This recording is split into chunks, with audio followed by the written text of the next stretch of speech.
Hello everyone and welcome back to another video. So when it comes to dungeon design, especially in recent years, there's been this trend and framework of using this thing called the 5-room dungeon. And what exactly this is a system of simplifying the creation of dungeons.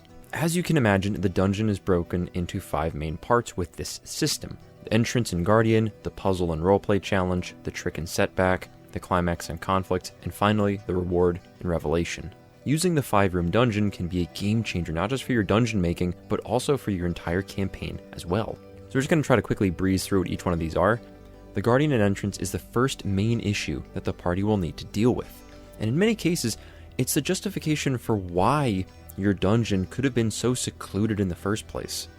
Maybe there's a pile of collapsed stones out in front that's blocking entry. Maybe there's a monster your party needs to fight before they even enter. Maybe the dungeon is at the bottom of a lake and your party needs to find a way to swim down and enter it. Or maybe it's just a combination of all of these. Simply put, something greets the players that will help set the mood and theme of what this dungeon is about and possibly what they can even discover inside. And also too, when it comes to the guardian and entrance, one thing that I really enjoy is the fact that there is something in this dungeon worth guarding, or at least that's being blocked off from the average person. If it was easy, everyone would do it. Because trust me, if you have something that valuable, that could make someone that powerful and wealthy, just hanging out in an old building in the middle of nowhere, people would try to find it. There's a reason that they haven't, and that is the guardian/entrance. So moving forward, the puzzle and roleplay challenge is up next, and it might not always be the kind of challenge that you solve with violence. In fact, many times it's actually welcomed that you solve it with things like roleplay and such. By interacting with certain things in this area, the party can gain valuable information and learn more about the inner mechanisms of the dungeon too. Maybe have the party stealthing and encounter a wandering group of large monsters. If the party remains hidden, they can learn about / be a little more prepared for if they find any of those kinds of monsters in the dungeon. The setback / trick. So at this point, the party should feel pretty confident. They made it through 2 other areas to get here already, and now we throw a bit of a setback at them. Maybe as they're walking, there's a trap that activates that the players need to solve to advance or escape. Maybe the players experience a false victory as they find a magic item that's incomplete or broken and can only be made whole by getting parts from further in the dungeon.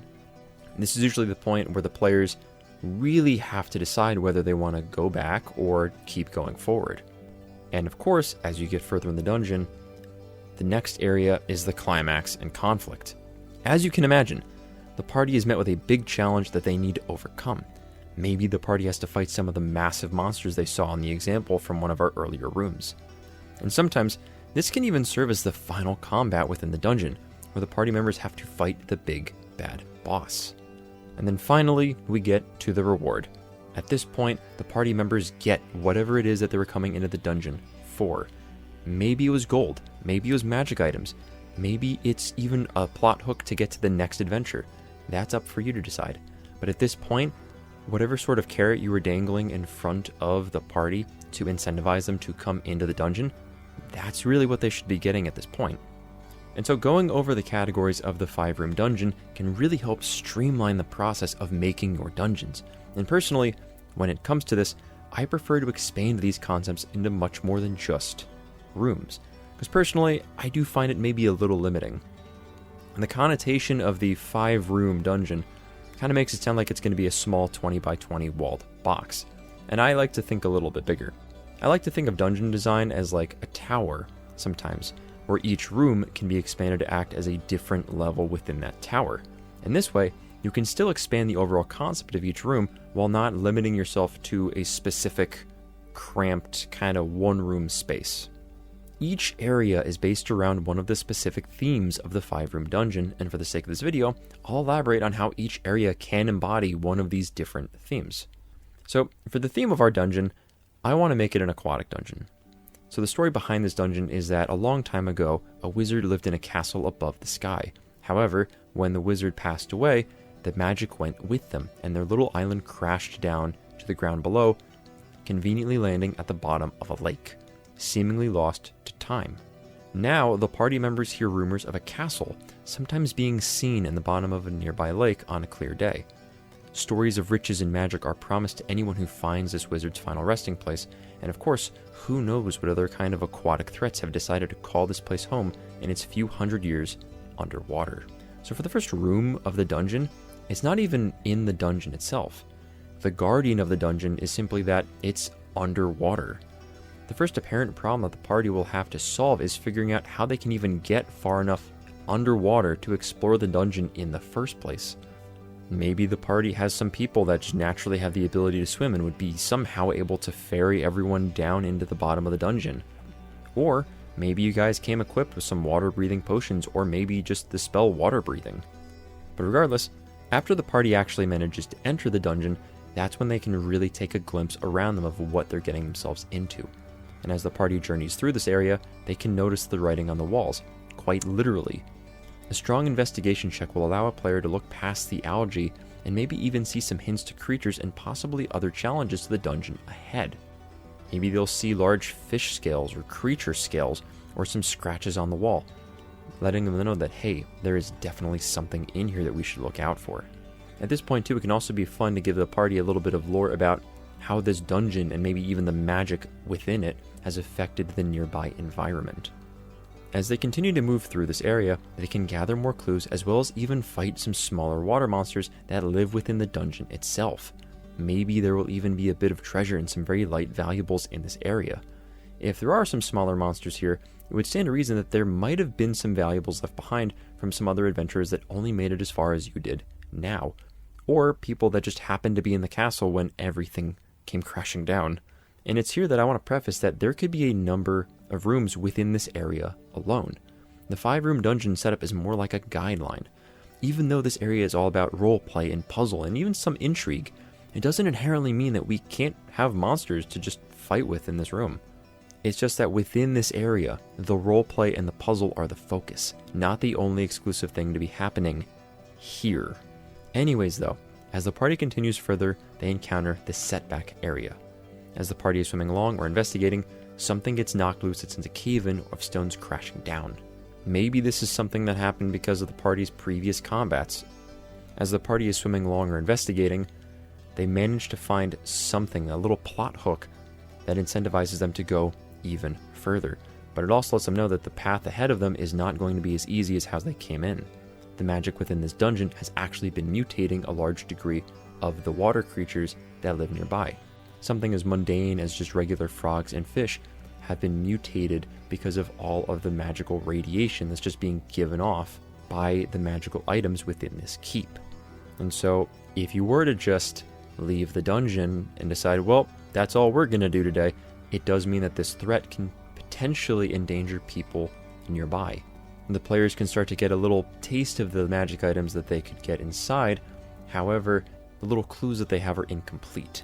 They have part of the picture, but not the entire story. But what they do know is that all of their answers are likely going to be found deeper in the dungeon.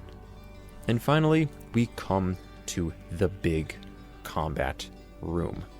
Depending on what kind of encounters the party had before this area, they might even be a little tired. The party will likely need some kind of strategy or just brute force their way through to get to the final room, where hopefully their reward is waiting for them. Or, of course, this could just be one massive water monster that the party will need to fight and take down. And then, as the party beats the big boss monster, they come to the treasure room where they find their reward. Magic items, lore, riches, etc. And even too, as I went through this example, it's very adaptable just in this framework. You can have a lot more combat or a lot less combat depending on what the needs call for. Every room within this dungeon could have been a little plot point where we got to throw in some combat. It's really just about how merciful of a DM you are or how merciful of a DM you aren't. It's all up to you. And what I personally enjoy about the 5-room dungeon system is how expansive it can be. Let's go back to our tower metaphor.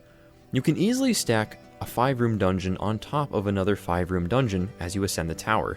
The party can journey upwards for as much as they want and then rest in areas that they know are safe.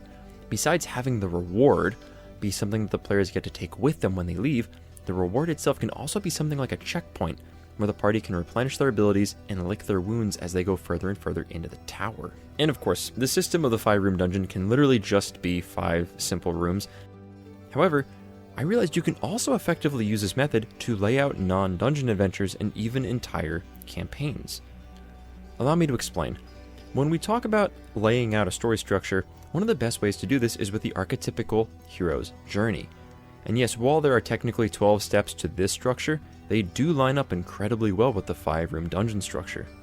The most pivotal moments of the hero's journey are the call to adventure, crossing the threshold, tests and trials, confrontation, and then return home. Now, let's look at the 5-room dungeon layout. The entrance, the puzzle, the setback, the conflict, and the reward.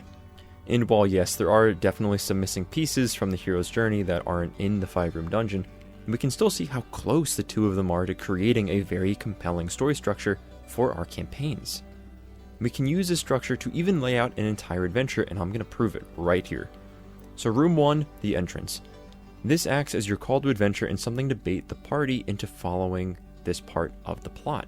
To keep things simple, we could literally have this plot point be about finding a dungeon filled with riches. And then by the end of this little adventure, the party will then have everything they need to get into our actual dungeon.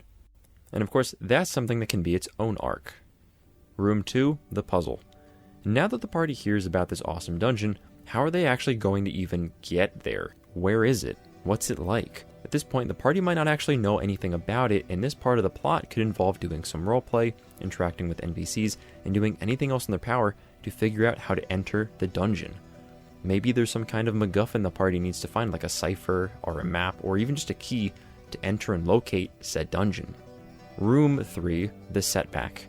An NPC that was previously helping the party betrays them and wants all the riches of the dungeon themselves. They steal the MacGuffin and then they try to make their way over to the dungeon before the party. Room 4, the conflict.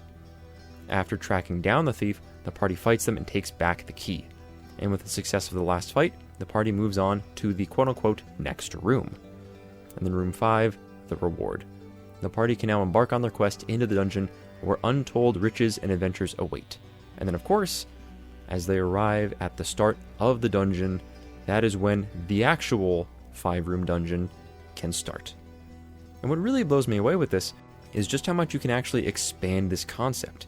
In our 5-room plot example that I just finished talking about, that's a plot point that can start and then end as a way to introduce the next 5-room dungeon, which could very well be the actual dungeon.